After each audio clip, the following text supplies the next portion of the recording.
Lisa Martinez focused on the glowing screen before her.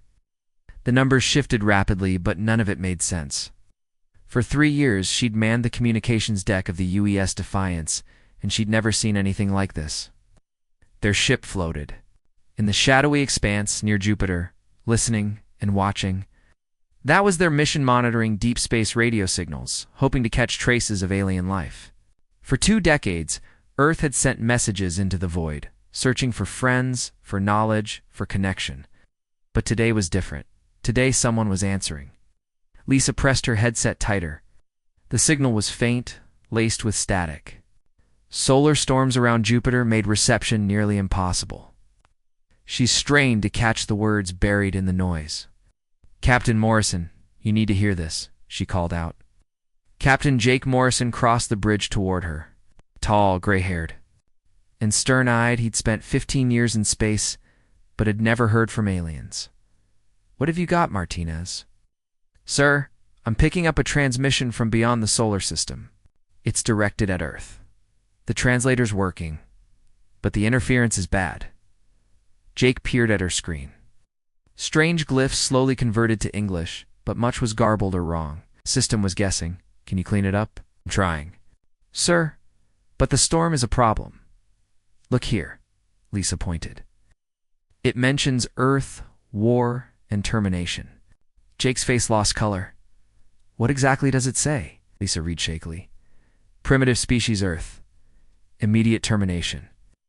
Warfleet deployment. 72 hours. The bridge fell silent. All eyes turned to Lisa and the captain. "Are you sure?" Jay asked. "The translation's rough, but those words stand out." "Someone's threatening Earth, sending a war fleet 72 hours. Jake stood, hands trembling but voice firm. "Get me Admiral Sullivan at Luna Base." Now, as Lisa worked, Jake gazed through the observation window at the stars. For years, humanity had wondered if they were alone. Oh. Now they knew, and the answer was grim. "Sir, Admiral Sullivan is on," Lisa said. The bridge's main screen flared to life. Admiral Kate Sullivan appeared from Luna Base, seated at her desk. Short black hair, sharp eyes. She commanded Earth's space defenses. "Captain Morrison, what's the situation?"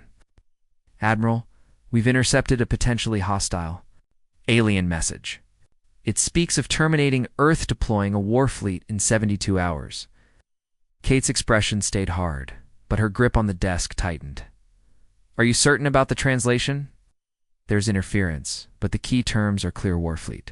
Termination, 72 hours Earth." Kate paused, glanced off screen, then returned her gaze. "Send me everything, recordings, translations. Our best analysts will review it." "Yes, ma'am." "And Captain, this is top classified. No one says a word until I authorize it." The screen went dark. Jake faced his crew. "You heard her? No one talks about this. Martinez, keep monitoring. Notify me of any changes." Lisa nodded, returning to her station, though her hands now trembled. She'd always dreamed first contact would bring peace, knowledge, friendship. She'd never imagined this. At Luna Base, Admiral Sullivan was already in motion, summoning her top officers underground, behind layers of rock and steel. Solar system maps lined the walls, tracking every human ship and station. "Gentlemen, we have a problem. What seems to be a war declaration from an alien species. They've given us 72 hours before the attack." The room burst into noise. Officers talked over each other, firing off questions and concerns. Kate raised her hand, silencing them. "We don't have all the answers, but one thing is clear.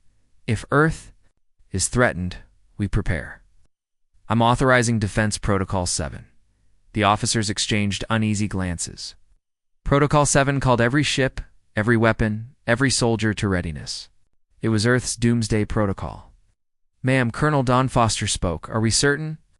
"Protocol 7 will mobilize fleets from Mars, the belt everywhere. It'll cost billions in months to wind down." "Colonel, if aliens hit Earth in 72 hours? I'd rather be prepared and wrong than dead because we hesitated." Meanwhile, in a tranquil star system, 40 light-years distant, Ambassador Velter was having an entirely different day. Tall, thin, with blue skin and large eyes, Velter served, the galactic counselor, Union of peaceful species, observing Earth for decades. He had just sent what he thought was a standard message to humanity. The Council had finally decided Earth was ready to join the galactic community. They intended to lift the quarantine that isolated humans, and to announce it before Warfleet drills in the sector scared the primitives. The message was meant to read, "Primitive species, Earth integration approved. Immediate termination of quarantine status. Warfleet deployment prevention within 72 hours for peaceful contact." But Velter didn't know that solar storms had shredded. His message and Earth's computers, unfamiliar with alien languages, had stitched it together, all wrong. Velter was preparing for a celebration. Soon he'd welcome humanity into the greater galactic family. He had no idea he'd just declared war on the most dangerous species the galaxy would ever meet. At Luna Base, alarms blared. Red lights strobed across every corridor as Admiral Kate Sullivan marched toward the command center.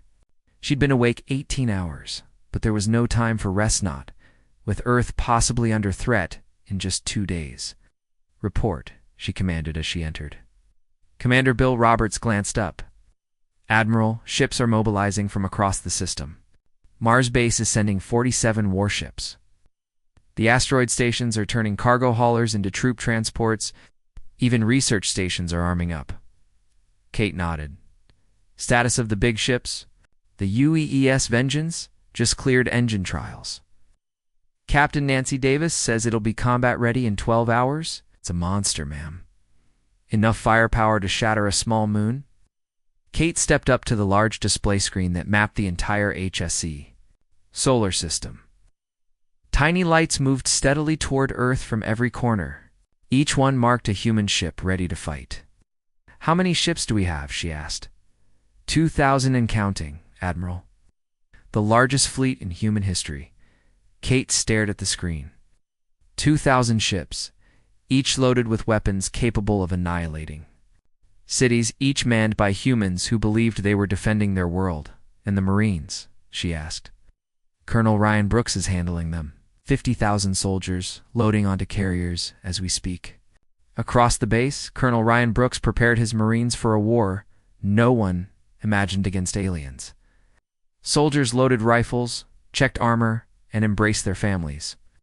"Listen up," Ryan told his officers. "We don't know what they look like, or how they fight. But they want to destroy Earth. That's enough for me." Captain Mary Johnson raised her hand. "Sir, what if their tech is beyond us?" "What?" "Then we'll figure it out," Ryan answered. "Humans have fought wars for millennia. We're good at it. They picked the wrong species to threaten." The troops cheered. They were scared, but furious too. No one threatened their home without consequence. In the engineering bays, thousands worked without rest. Commander Nick Taylor oversaw weapons systems for the fleet. A short man with thick glasses, Nick was the top mind in military tech. "We need more firepower," he told his team. "Plasma cannons are fine, but we need something that'll crack alien shields." "What about kinetic bombardment?" asked Dr. Amy Chen, his sharpest scientist.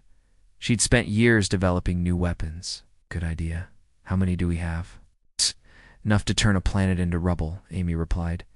"But Nick, are we sure about using them? Those systems can level entire cities." Nick met her eyes. "Amy, they said they'll terminate Earth. That means everyone, my wife, my kids. If they want war, we'll give them one they'll never forget." Amy nodded grimly and returned to preparing humanity's deadliest arsenal. For 2 days, ships poured in from across the solar system. The fleet swelled so vast, the stars vanished. Behind them, yet the humans didn't know they were being watched. At a research station near Proxima Centauri, an alien named Clixt stared in horror at his sensors. Just 300 years old, Clixt was young for his kind, assigned to monitor the primitive humans, a job thought dull. But what he saw now was anything but primitive. "This can't be right," he muttered, rechecking his scans. Still the same thousands of warships gathered at Earth, each larger than anything his people had built. Frantically, Clixt transmitted, "To the Galactic Council, Council Command. This is Observer Station 7. I detect massive military buildup around Earth. The humans have over 2,000 warships. This is not a peaceful species. Repeat, not peaceful. The message raced at light speed. It would take hours to reach the council, but Clixton knew it would trigger panic. Back on Earth, final preparations finished. Admiral Kate Sullivan stood aboard the UES Vengeance, the largest warship ever. Built with its own gravity generators and enough weapons to fight alone? "Admiral," said Captain Nancy Davis, "all systems are ready. Fleet's in position." Kate gazed at the surrounding ships, every one armed, every crew ready to die for Earth. "Signal the fleet," Kate ordered. "In 6 hours, we move. We'll meet the aliens at the solar system's edge. We'll show them what happens when you threaten Earth." The message was relayed to all 2,000 captains. Prepare for battle. Meanwhile, in research stations, scientists raced to decode the alien transmission, but solar storms still muddled it. "We need more information," urged Dr. Paul Green, Earth's foremost alien language expert. "We don't know their fleet size, their weapons, or even their appearance," asked ChatGPT. "Earth. That's all we need to know." Dr. Green hesitated, concern in his eyes. But ... what if we're wrong? What if we misread the message? "Then we'll apologize after we win." General Stone snapped. The human fleet stood ready, 2,000 ships, 50,000 soldiers, and enough firepower to obliterate entire worlds. They were prepared to defend Earth, unaware they were about to assault the galaxy's most peaceful alliance, all because of a translation error. The countdown ticked on. In 6 hours, the largest military force ever assembled would leave the solar system, convinced they were going to war, and they would win. At least that's what they believed. The fleet advanced through space like a vast, dark cloud. Spanning 3 light years, their engines burned like distant stars. At the forefront, Captain Jake Morrison stood on the bridge of the UES Defiance. "Contact ahead," called Lieutenant Tom Walsh. 3 ships small, approaching slowly. Jake eyed the display.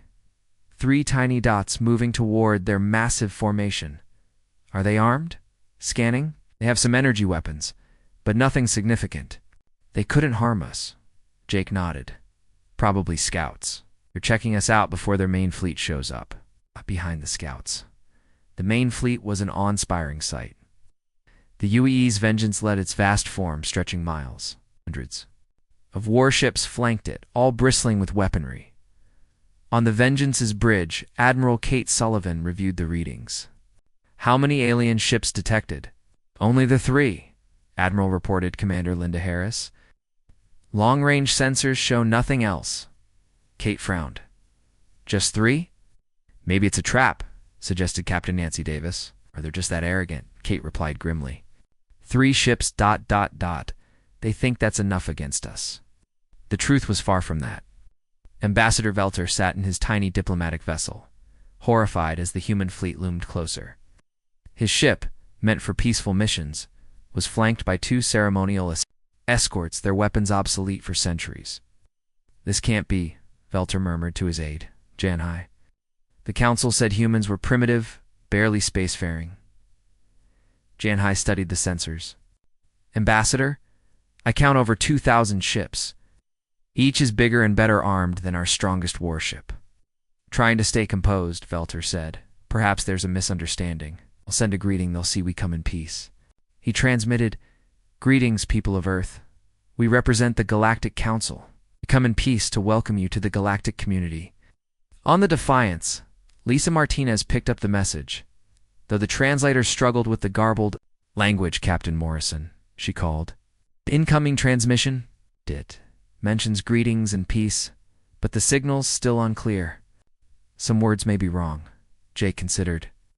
"They're trying to lower our guard before attacking. Reply, but reveal nothing." Lisa sent a terse response. "Message received. State your intentions." Velter smiled when the reply came. "To talk in Genhai, prepare the ceremonial greeting, Ambassador. ... Are you sure? Their fleet is enormous." "The larger the fleet, the higher their importance," Velter insisted. "We must honor them properly." He ordered his escorts to begin the traditional display. Soon, the 3 alien ships launched small projectiles toward the humans. On the Defiance, alarms blared. "Captain, the aliens are firing." "Lieutenant Walsh," shouted. Jake leaped up. "Battle stations, alert the fleet. Across the Armada, 2,000 ships powered up. Gun turrets turned, missiles readied, energy weapons charged." Lisa looked closer. "Sir, those projectiles aren't behaving like weapons. Too slow. Not aimed at us." "It's a trick," Jake snapped. "They're trying to confuse us." But the projectiles weren't weapons.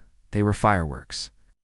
A brilliant, colorful spectacle celebrating first contact between species. Velter was upholding ancient galactic traditions, honoring humanity with light and beauty. But to humans, it was a pathetic, obvious attack. "Admiral Sullivan," Jake called over comms, "the aliens have fired. Their weapons are weak, but they're definitely hostile." Yates' reply was instant. "Are our ships damaged?" "Us then there. Testing us. They want to see how we respond." Kate paused. Captain Morrison signaled the fleet. "Show them what happens when someone threatens Earth." The command rippled across the fleet. 2,000 captains received the same order. Demonstrate Earth's power. What followed became legend across the galaxy. The human fleet opened fire not on the alien ships, but into the empty space around them. Plasma beams tore through the void. Kinetic weapons hurled massive projectiles at mind-bending speeds. Nuclear missiles burst into brilliant flashes of light. The humans made sure to spare the alien ships, but also made sure the aliens saw every devastating display.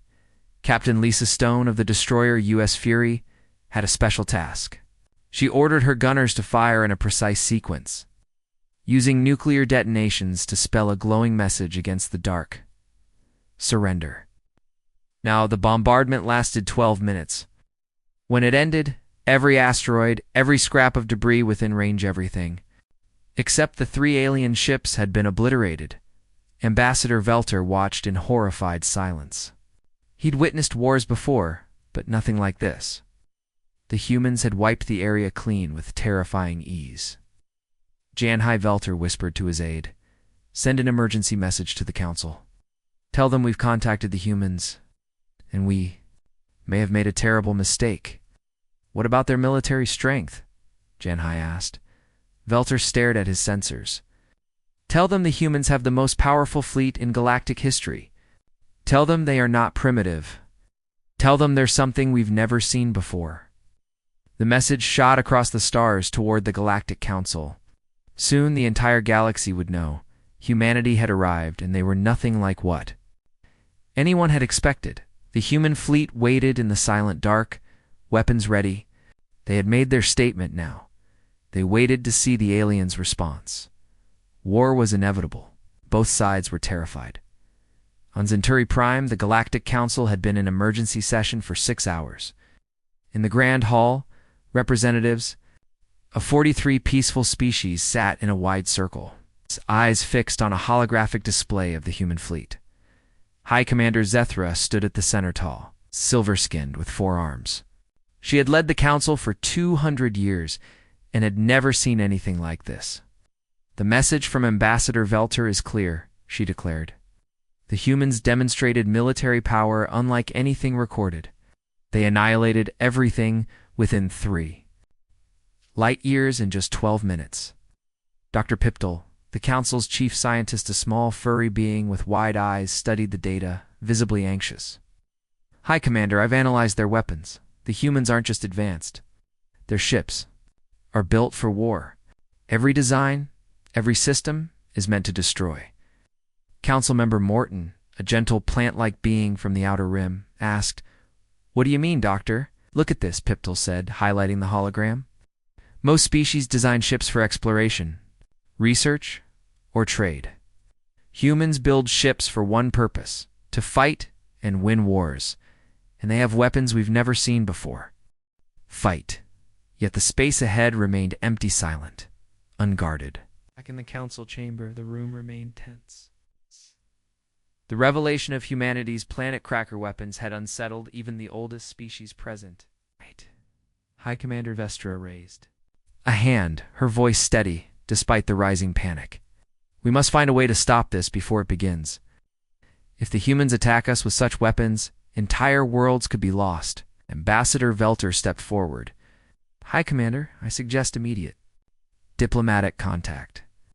We must correct the misunderstanding before blood is spilled. And if they won't listen? Asked Morton, his leaves trembling. Then we must prepare a defense, Ethra said grimly. Even if we've forgotten the art of war, it seems we must remember it now. Meanwhile, on the EU's Vengeance, Admiral Kate Sullivan stared at the star maps. It's 2 days of travel, and still not a single alien fleet in sight. Captain Davis, she said, any change in the transmissions? Yes, Admiral. They're repeating requests for dialogue, but the translation is still garbled. Something about peace and communication, but it's inconsistent. Kate sighed. I don't trust it. We proceed as planned. Ready the fleet for combat, if they want. To talk? They can do it after we've secured the area. Aye, Admiral Davis replied. Across 2,000 warships, the order echoed. Prepare for battle. Weapons powered up. Targeting systems came online, and soldiers stood by, ready for orders. Back on Zenturi Prime, the Council made a final plea. A transmission was sent one last attempt to clarify, to prevent catastrophe. It was marked with every universal peace signal known across the stars. But with the solar storms still disrupting communications, no one knew if the humans would receive a tour if it was already too late. The galaxy held its breath, waiting. To see what the humans would do next, the room fell silent. The Galactic Council was made up of species that had long abandoned war. None of them remembered what it was like to face a civilization built for battle. How many ships do they have? Esthra asked. Over 2,000 in this fleet alone, Piptil answered, but our observers suggest that might not be their full strength. They could have more in their home system, Councilmember Kelver. Being who had lived for over 1,000 years, spoke gravely. In all my life, I've never encountered a species that keeps a military force this vast. Most civilizations forsake war when they reach the stars. Humans did not. Piptil nodded. Their history is filled with conflict. War isn't just something they do, it's part of who they are. Meanwhile on Earth, President Helen Carter stood behind a podium in the White House. Flags from every nation displayed behind her. Fellow citizens, she began, today we face the greatest challenge in human history. An alien civilization has threatened to annihilate our planet. The world watched as she spoke, but we are not powerless. We are not afraid. Our largest fleet in history is en route to meet this threat head-on. Applause echoed in the room and around the globe. For centuries, we've wondered if we were alone. Now we know we're not. But we also know that humanity is strong. We are united, and we will defend our home. She had no idea that aliens never intended to destroy Earth, that all of it stemmed from a translation error. Today, humanity stands as one. We will show the galaxy that Earth is not a planet to threaten. We will show that we do not surrender. Alien monitoring stations captured her speech and transmitted it across the stars. When the Galactic Council received it, realization dawned. They think we declared war, Ambassador Veltor said. Having finally relayed a clear message back, the translation error made them believe we're going to destroy their planet. High Commander Vethra felt a cold dread. So they mobilized this massive fleet to defend themselves. Commander, and now they're coming to fight us. Dr. Piptil stared at the latest scans. High Commander, there's something else. Humans have weapons capable of destroying entire planets. They call them planet crackers. The chamber erupted in shock. Planet-killing weapons had been banned by the Council for over 10,000 years. Are you sure? Ethra asked. Yes, Commander. Our sensors confirm them aboard their largest ships. These weapons break planets apart from within. Council member Morton's voice quivered. What kind of species makes such weapons? Straw answered grimly. A species that takes war very seriously. Back in space, the human fleet pressed forward, nearing the core of Council territory. Admiral Captain Davis said aboard the EU's Vengeance, we're picking up more transmissions. They seem to be distress calls. Any ships? Kate asked.